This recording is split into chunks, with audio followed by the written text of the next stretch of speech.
welcome to the channel. I'm Amanda and we are here with my sketchbook tour. Yay! This is a Hahnemuhle watercolour book and I did film a first impressions of this sketchbook and you can check that out in the iCards. But yes, this is my finished sketchbook. So I have covered this with paper. The canvas thing itself is actually really nice, but it does hold on to dirt and things. It has a little chicken or rooster on it, and I also have two stickers, this one and this one is by ALLJArt and it's from her Etsy shop, Pastel Elixir, so you can go and check that out. I will leave it in the description below. This is also from Pastel Elixir. Anyway, I started this on the 27th of December 2018 and you will remember if you have seen my goals videos and my recap video that I did paint these in here. So I finished this on Monday, which was the 13th of May 2019. So this took me a while to finish, but it is a watercolour sketchbook, so it's going to take a while. I was really into drawing buildings and doorways for some reason back then, so I did this and it was really fun. I think I talked a little bit about it in my goals video, but I can't remember. No, I think this was my goals. Yeah, this is my recap video, I think, but I had fun. And I actually took a Skillshare class to learn how to paint doors, I guess. This video is not sponsored by Skillshare, but yeah. The next page is where I just decided to do some leaves. I'm not really happy with this page. I don't think it looks very nice, but it was an experimentation with leaves and white gouache. I don't think it worked very well, but whatever. This one is actually a repaint. Back when I was 14 and getting into art, I followed this tutorial on how to draw this particular piece from a channel on Sky, which is a provider here in the UK. I don't know if you get it anywhere else, but it has a channel called Propeller and it has people like Tom Harrison. I think it's Tom Harrison anyway. I don't know their names, but they have artists on there teaching you how to paint, and I followed a tutorial for that on this big A3 part, like bit of paper. I redid it. I don't have the A3 version, but I do have this version that I repainted again, and then I have this version as well, just because I wanted to put something in my sketchbook and I was addicted to blue doors for some reason, so I redone it. This is on mixed media paper, I think. And I think I also put a YouTube video up about this, but I think I deleted it or something. And I don't have the original reference photo or painting that the guy did on the show anymore. I just have this left. The other one I gave to a friend. This was when I got my Pastel Dreams watercolour palette and I was just testing out mixes and doing some swatching, and then I tested it out on these two characters, which are actually from Pinterest, so can't take credit there. This is just an orange that I did. I didn't really follow a reference for that, but it wasn't a particularly hard thing to do. Swatches, I don't know where these are from. I think these are, yeah, these are my professional watercolours that I was testing on here, and testing some mixes with my professional watercolours. This was some playing around with textures and colour combinations. I covered the page in washi tape and then filled in these little squares or rectangles. Then I did another door, but there wasn't that much detail with this. I think I did this part gouache, part watercolour. That was funny. And I put ALLJ as my initials there, and a number 27. I don't know why I chose number 27. I've never lived at a number 27, I don't think.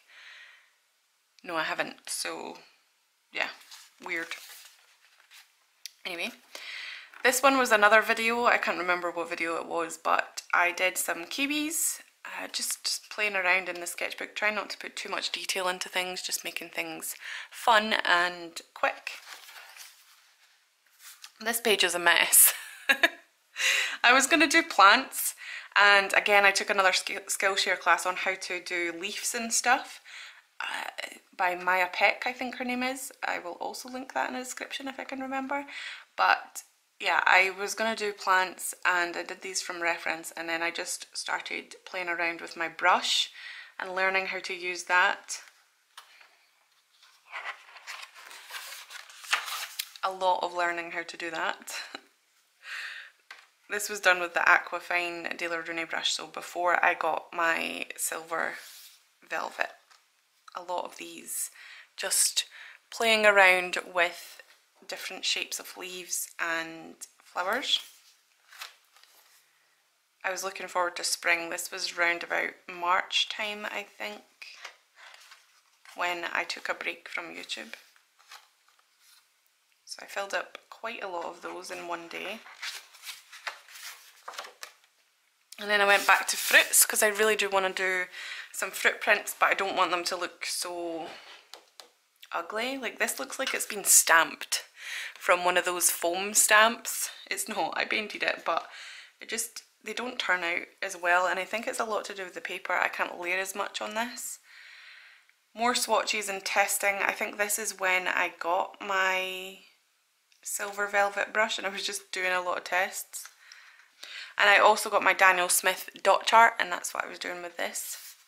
Then I took another Skillshare class from ALLJArt, and I was messing around with different kinds of skin tones because I was looking forward to doing faces again.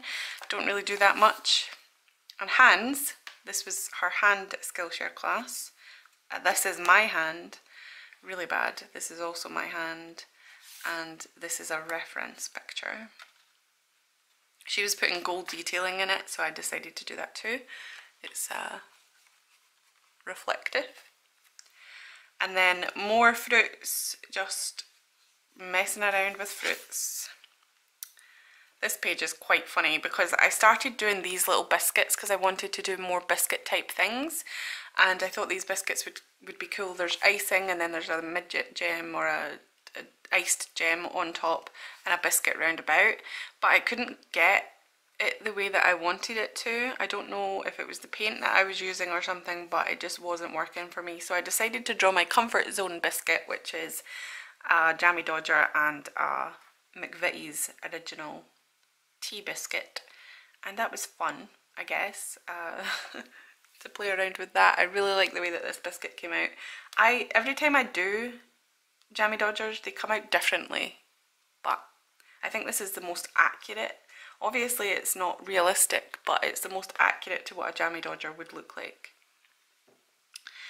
This one I remember doing because I have a cup here with, I don't want to tip it, there's actually coffee in it right now, but I had a cup here with these little watermelons on them, and I was watching the diet of St. Clarita or whatever it's called, and I did this while I was watching that, and I watched a whole season while doing that. This took me that long. It's simple, yet it took me longer than what this did. It's madness. And then I did these little fun fruit things with faces. I'm not one to characterize fruits or objects, but I thought I would try it out, and I do think these are cute, and I think they would be really cute stickers, but obviously done on better paper and with more detail. I would probably make them a lot bigger than this, but that would be fun. And then I went back to my whole flower thing to see if I could do some flowers. Then I went swatch crazy, and I decided to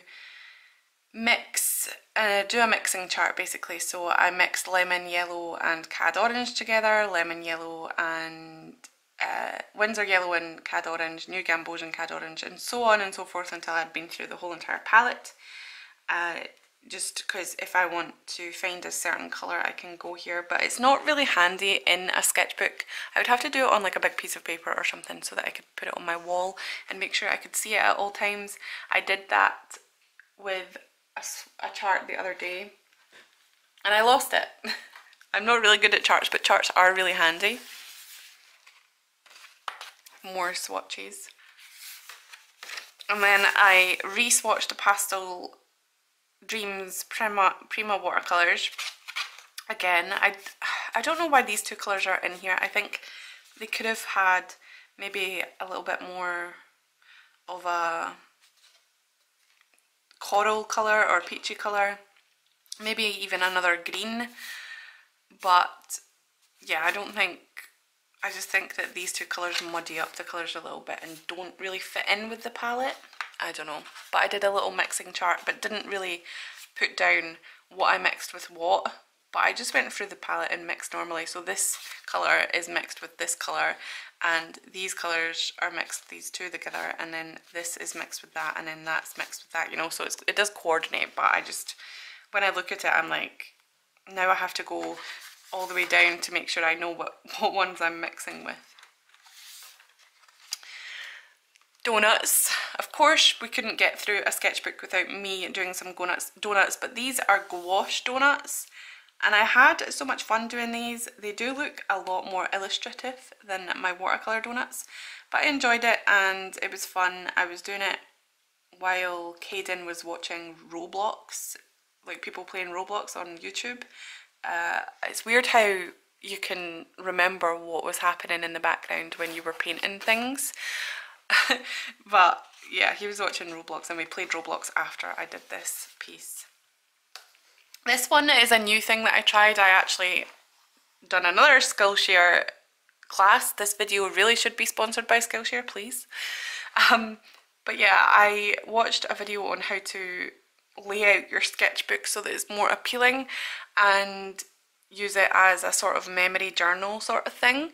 So this is a day when me and Matt and Caden and Matt's mum went to Largs in Scotland, of course, and you're supposed to put a drawing or painting of something and then a little blurb at the side to maybe tell you what you were talking about, but this is actually supposed to be here and this is supposed to be here, because this is the pencil. It's a memorial of the Battle of Largs, 1203 I think, I'm not sure, but yeah, they were just quick sketches. And then this is supposed to be me standing beside a astronaut statue, and then I drew the lollipops that they were selling in one of the shops and they have it Iron Brew spelled like this, and I was like, they can't spell Iron Brew even though we are in Scotland, but the tarts are beautiful. And then there was a lot of boats there, and then this is the chippy part where they have fish and chips obviously, and they also have a Viking statue standing outside the chip shop, munching some chips. So I thought that was fun. I did this again because I really enjoyed actually doing it, even though it's not the best illustration because I don't know how to draw most of this stuff. My family, my mum, dad and my son went to Summerlee Museum during I think it was before the Easter holidays, I can't remember, but we went there and it was on a Wednesday I think. And then they had all these little machines and trains. They also had little rooms set up in the way that they used to live throughout the centuries. And then they had a lot of old packaging, which really inspired me because I'm into packaging and stuff like that. So I said, interesting place, my favourite being the shop and the houses. It was fun to see how they lived, good for a short day trip. 10th of April 2019.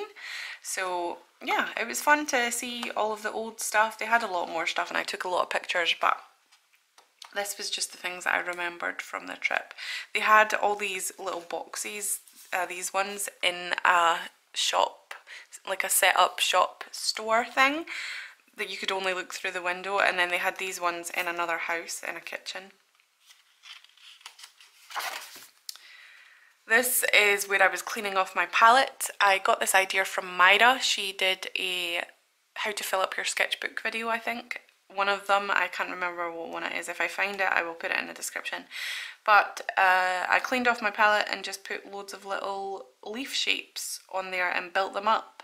So it's funny to see that these all go together and it's nice looking. And then I decided to do gouache, and I dated this the 16th of April 2019. These are gouache pieces. This is supposed to be a wave. It didn't come out too good, but I enjoyed the process. This is obviously a beach with rocks on it, and yeah, I thought that was cool. So I did that, and I really like the way that gouache works on this paper. I think it works much better than watercolour does. This one is my very sad, pathetic attempt at fast food. I really like the pizza, but the other two weren't that good. But I did this in a video called What to Draw When You're Bored. And then these were practices for a piece that I have completed, but I haven't posted anywhere because I didn't really like the outcome, and I didn't really practice much here. I just kind of left it. Then I set up a new palette. This was my gouache palette mixed with my watercolour palette. So I had my watercolours on this side and my gouache on this side. I haven't used this palette because I have decided to use my watercolours in a different way, where I just squeeze them out of the tube. But I only squeezed a small amount, enough to do these swatches, and then left it. This was my practice piece for my thistles video. This is a really hard thistle. I drew this thistle really, I don't know, it was really hard for me to do it. It came out looking like, I don't know, a 2-year-old did it. Thistles are hard. And then this page is the page that I decided to post on that video. I really like the effect of this, even though it's not realistic, it's kind of illustrative, but I really like the way that this came out. And I think I want to do a bigger version of this at some point. Then this was going to be my finishing my sketchbook video, but I decided not to put these in and just wait for these videos. So I got back into doing faces and stuff, so I went on Pinterest and found a bunch of references to do these, and this is around the time that I found Zeke's lunchbox on YouTube. So I was really liking how she was doing all of the different coloured skin and the colours that she was using, so I kind of stole that idea and put it into my own way. And then this one again, it's got a gouache background, but the rest of it is watercolour and some coloured pencil on top. This one kind of failed a little bit, but I was just playing around trying to figure out how to do characters with watercolour because I have no idea. And then this one again, more Pinterest stuff. Apart from these two, these are just drawings of me from my head, which don't make sense, but this one is from another person that has drawn this, and I just kind of did it myself. But this looked much brighter when I did it. It just looks really dull now, and I think that happens with a lot of the watercolours in this sketchbook itself. And then this is the last page where I tried out my Inktense pencils and recorded it for my finishing my sketchbook video. So this is my sketchbook. I have filled it up, even though there's not that many good pieces in here or concepts or anything that is of value. It's just me playing around for just to chill out in my sketchbook. I think that it was a successful one. I didn't really like the paper in this. It was far too smooth and it resisted the watercolour a lot, and you couldn't really layer in it. It's just a sketchbook, it's not anything special. So I didn't really like it, but I did grow to like it enough to finish it, and I'm happy that I did that. So tell me if you have done a sketchbook this year so far, and if you're working on one. Are you doing a watercolour one, or are you doing a regular one, or any other type of sketchbooks? Let me know in the comments below. Thank you so much for watching. If you would like to see more sketchbook videos, I have a playlist here for you to check out, and I will see you in my next video.